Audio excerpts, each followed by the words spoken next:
This is a Baggy Sisa podcast. The last year has been one of chaos, of anger, of panic, of frustration. I think this coming year has to be one of strategic rebuilding and building something different, not building back, but building forward. And that means a different architecture at the country level, at the community level, at the regional level, and at the global level. So I think a year from now, I suspect we'll see fewer acronyms, but hopefully we'll see the ones that are there stronger than any number before.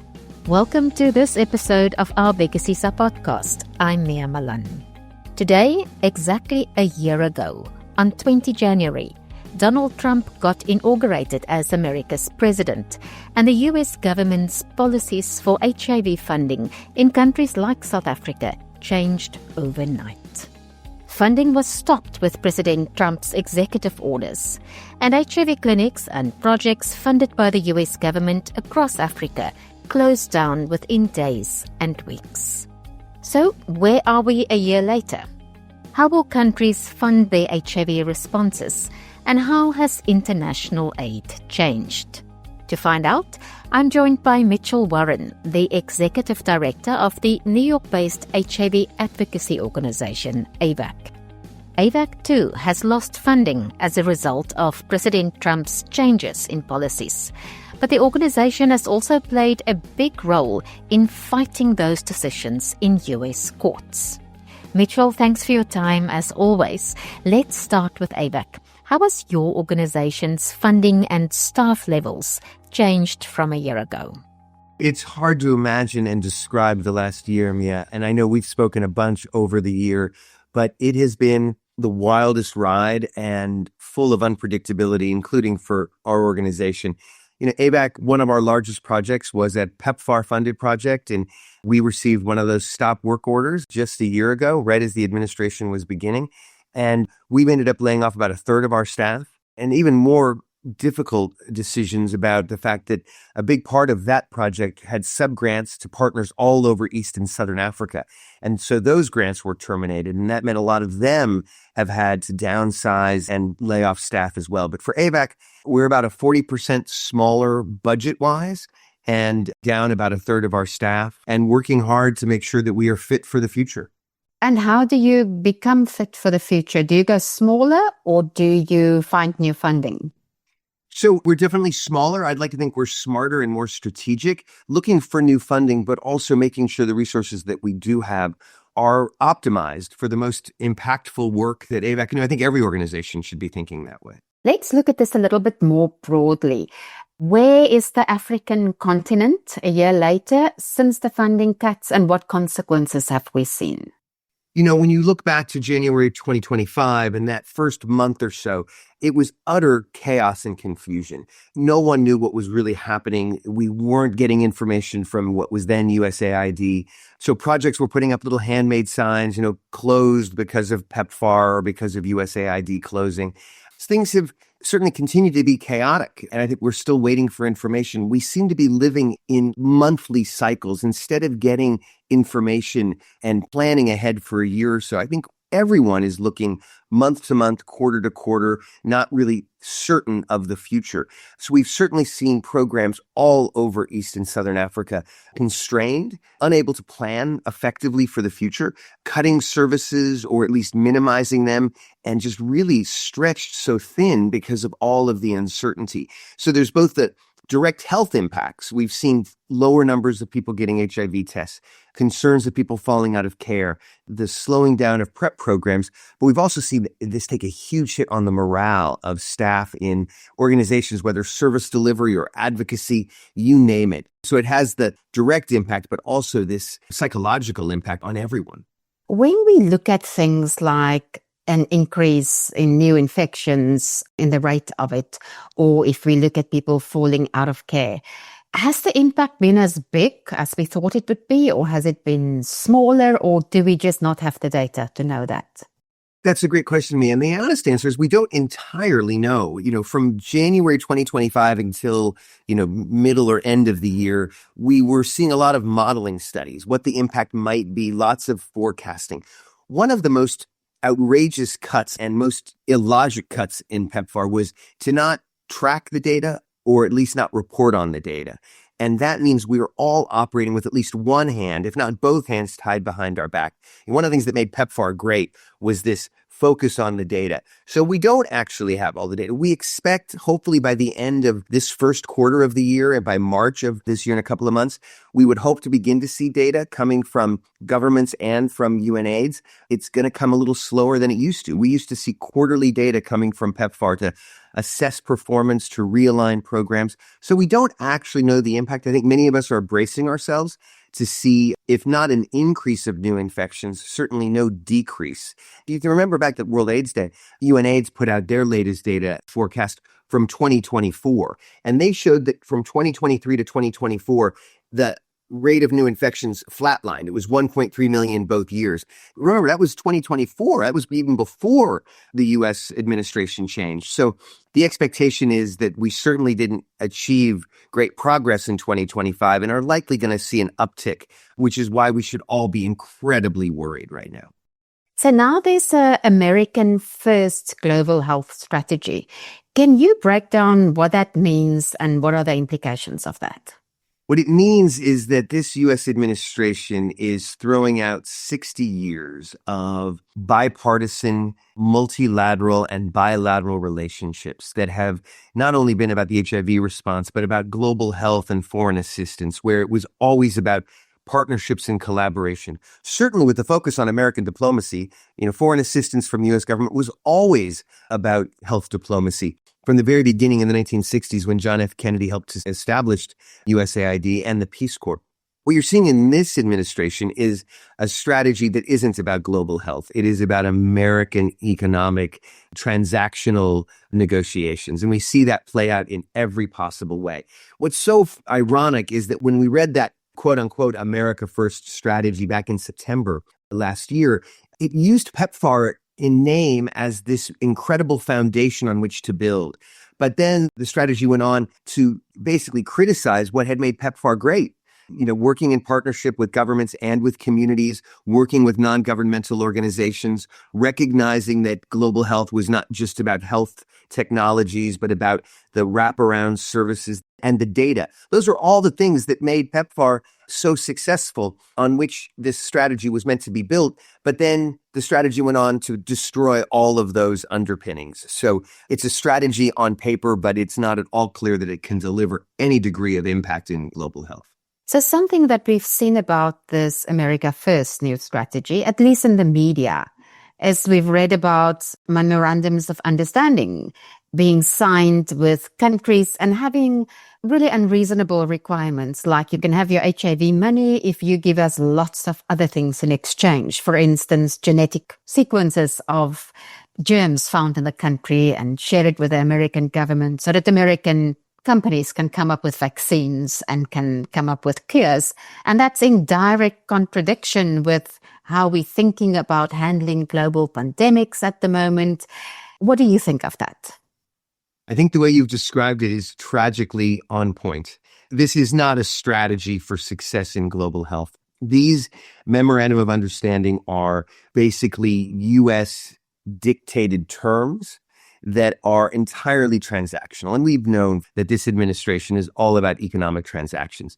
They focused on countries that they had good relationships with and that they wanted to control. They laid out terms that were entirely in the United States' favor. That's certainly a negotiating tactic. You start with what you want, and you know that the other side is going to be able to have give and take. It is pretty clear from all reports that these were not even health strategies. These were strategies focused on the ministries of finance. It was trying to say, we'll give you this money if you put in that money into the program, and negotiating other economic terms. And the data piece that you describe, some people called it data sharing. I can't even use that term when these were meant to be 3 and 5 year MOUs, but the terms that the U.S. was dictating said that you will be responsible to give us data for 20 years.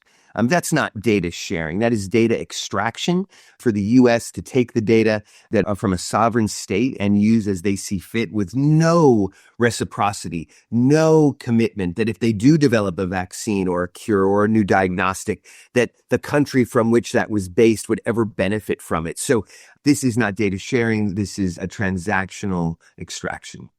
Now, when it comes to these individual memorandums of understanding, my country, South Africa, features nowhere. We have not been approached, and we're not one of those countries who bends to the United States. And if you look at last year's G20 and the end of that and how things ended really badly between the US government and the South African government, we will almost certainly get no assistance from the US government, especially when it comes to things like the anti-HIV injection that you take for HIV prevention every 6 months. We're not on their list of countries to get any. What are the global implications of not helping South Africa, seeing that we've got such a massive epidemic? We've got the largest epidemic in the world. A year ago, on January 20th, I thought the craziest executive order from this administration was the one about foreign assistance that started to dismantle USAID. It was overtaken a couple of weeks later when the executive order came that declared South Africa a racist state. It is the most idiotic approach to foreign policy. It's bad for the HIV response in South Africa and around the world, but it's also just the most remarkably dumb economic policy because South Africa is the strongest economy on the continent of Africa. So, knowing that the U.S. is so transactional, it is absolutely insane that it would not have a relationship with South Africa at the highest level politically and economically. But then you look at the HIV response. One of the things that was really remarkable was back in September last year when PEPFAR came back into the conversation about lenacapavir and said they were going to finally make good on the Biden commitment from December 2024 about committing volumes of lenacapavir to countries with the Global Fund. That was good news that the United States came back, but they then said, we're not going to provide it in South Africa. And the craziest thing was that when they made that announcement in September, they said, this is a market-shaping investment. We want to work with lenacapavir to shape the global market. Well, guess what? You cannot shape a market for antiretrovirals, for treatment, or for prevention without South Africa. It is the largest country with respect to infections. So for treatment, it has the largest market, and it has the largest, most successful PrEP program in the entire world. So if you really want to build a market for antiretrovirals, for lenacapavir, you have to be working in South Africa. It is just bad business not to, and it's certainly bad epidemiology not to, because South Africa is where we need to focus to turn the tide on the epidemic. The good news is South Africa has a plan. It has a great PrEP program. It has the support from the Global Fund, but it's just a missed opportunity. We could go faster with lenacapavir if there were a relationship in South Africa with PEPFAR. And that not only benefits South Africa, but the faster we build the market of big volumes, the faster the price from generics, which are going to come in next year in 2027, the faster the price is going to drop for the whole world. So everybody benefits by working in South Africa, both in public health and in economic terms. How do you think South Africa should deal with this? Well, I have an enormous amount of respect for the president of South Africa. He should hold his head high. I think all South Africans should hold their head high.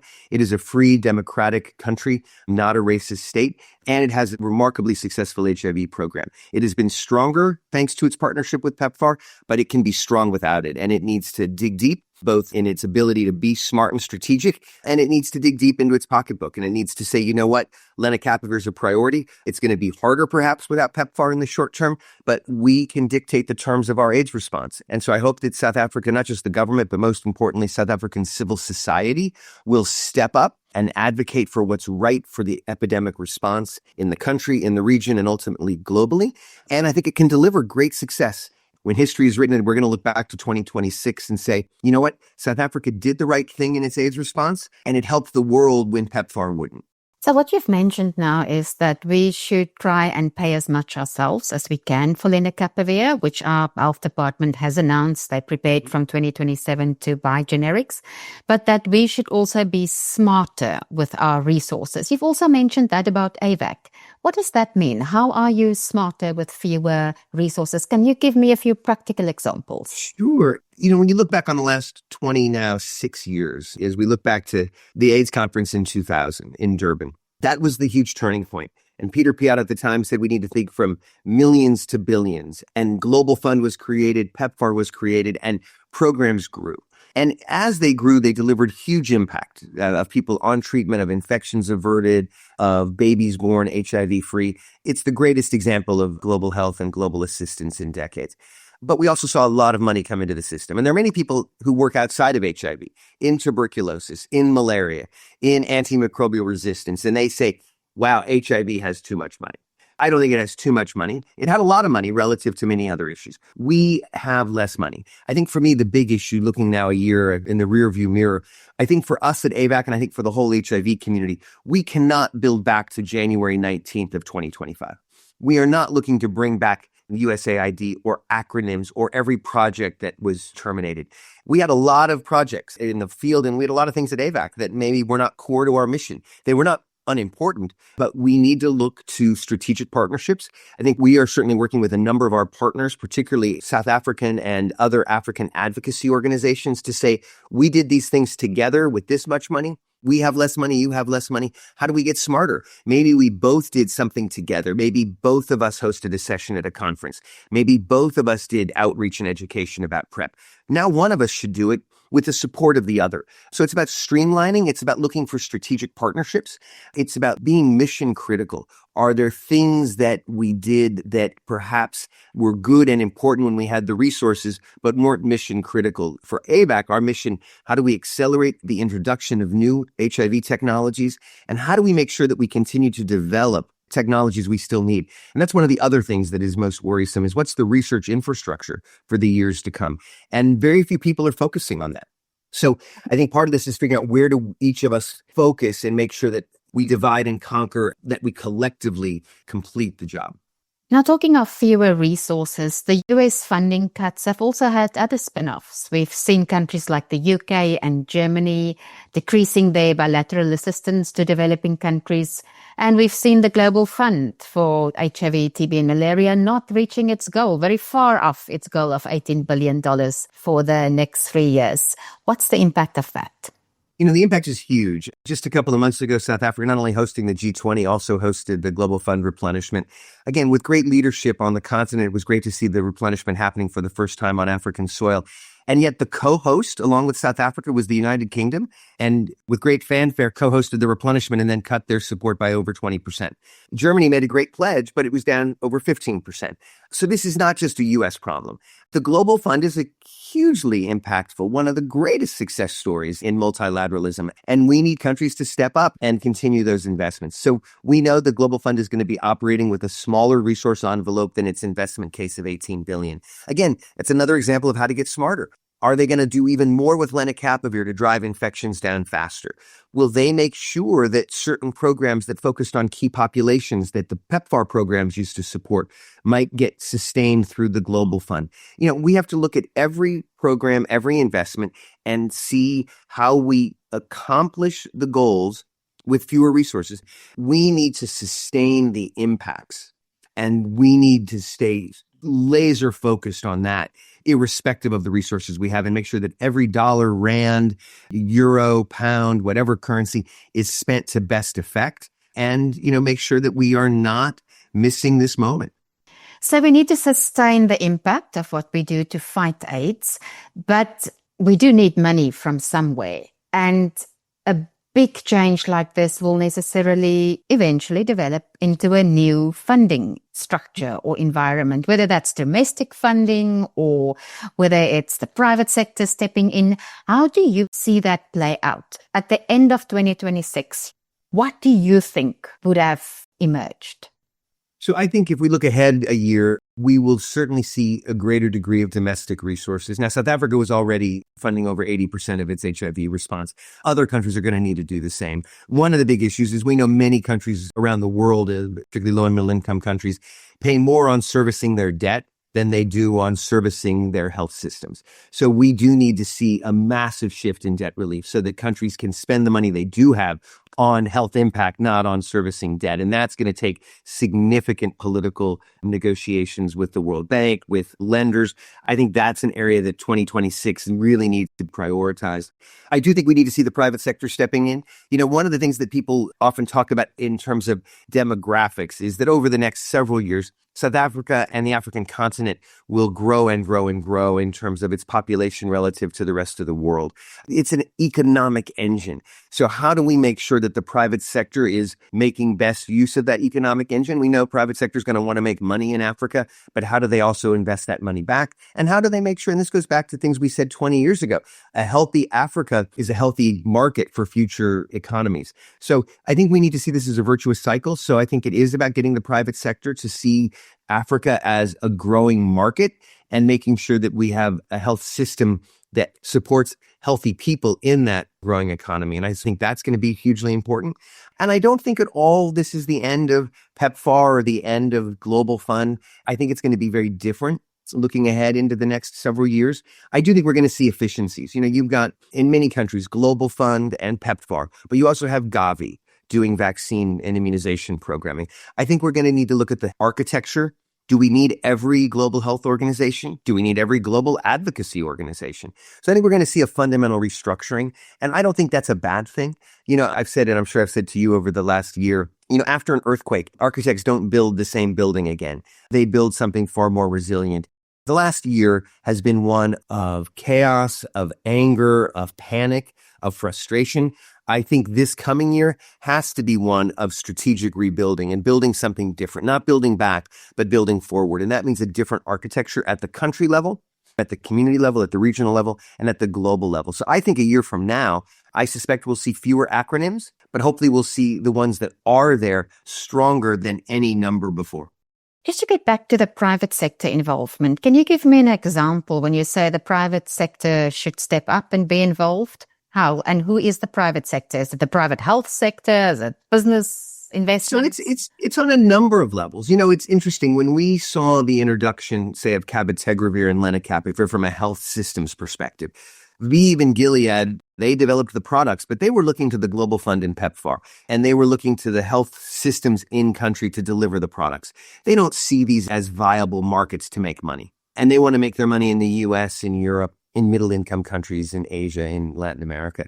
Over the next several years, South Africa and other countries in Africa are going to be economic engines. And so I think, those companies should be thinking not just how do I make a product at no profit cost and turn it over to the public sector, but is there a private sector market for some of these products? And I think as they make money, they can put that money back in to other places. But then there's also the private sector that isn't in the health system. I think about fast-moving consumer goods. I think about agriculture. I think about the banking sector. A number of African countries are going to increasingly be raising into middle income and upper middle income and eventually high income countries. That takes years and years and years. But as they do, I hope companies will look to Africa not as developing nations, not as third world nations, but as partner countries that are going to have strong economies of the future. And those companies need to be investing. Telecommunications. Mitchell, I'm going to end with a difficult question. So the Trump administration took a very cruel decision to end funding overnight. But we do seem to have learned lessons. Do you think any good has come from that decision? And by that, I don't mean Trump took any good decision. I just mean in the aftermath, do you think some lessons have emerged that taught us to be efficient quicker? A lot of the discourse over the last year about sustainability and local ownership and domestic resources, these are not 2025 buzzwords that were the result of this administration. And when I think about PEPFAR has been talking about sustainability and transitions to local leadership and cost sharing with countries for years and years and years, going back even to the Obama administration, but certainly during the Biden administration. I do think there was a bit of an accelerator in 2025 that took place, a recognition that, the honest truth is America was not a trustworthy partner. For 21 years, PEPFAR and the Global Fund, and Global Fund, its largest donor has been the United States, those were seen as America at its greatest. And people trusted America as a partner. I think the real lesson is there's no silver lining. This is not the good news story. The real lesson is don't depend on the United States. Don't depend on anybody else. So a degree of self-reliance, again, that was a conversation over many administrations. But I think there was an accelerator to say, oh, yeah, we've really got to step up and do it ourselves. It's not how I would have chosen to do it. I said this probably to you a year ago when the executive order came out. I remember that headline, to reevaluate foreign assistance. Every presidential administration in the United States or any other country should always come in and reevaluate and assess what its priorities are. But do it with strategy and vision, and do it with the Hippocratic Oath, first do no harm. Here we saw first do a lot of harm, and then we see the accelerator. We see domestic resources increasing. We see communities and governments stepping up and leading. It didn't have to be this way. This administration made it harder for all of us, Americans and globalists everywhere. But we're still here. For me, the best message I can say is a year later, I'm still standing. We as a community are still standing. And that is a resilience in its own right. We have 3 more years to go till the next presidential inauguration. We have no idea what that's going to look like. But we are still here. We are collectively still delivering. Lenacapavir is now in countries and being delivered to people. We are going to succeed in global health and development, not because of what happened in the last year, but in spite of it. And I don't want anyone to think that the last year, anyone in the administration should get credit for how they've done it, what they've done. We as a community, as we've done for 44 years in the AIDS response, from TAC to ACT UP, that's the success story. And that's the success of the last year of people standing up and fighting for what's right. That was Mitchell Warren, the Executive Director of the International HIV Advocacy Organization, Avac. At Bekasisa, we'll follow how the funding of HIV responses is shaping up throughout the year and keep you informed via our print stories, TV program Healthbeat, and of course, our Bekasisa podcast. I'm Mia Malan. Goodbye until next time. This was a Bekasisa podcast.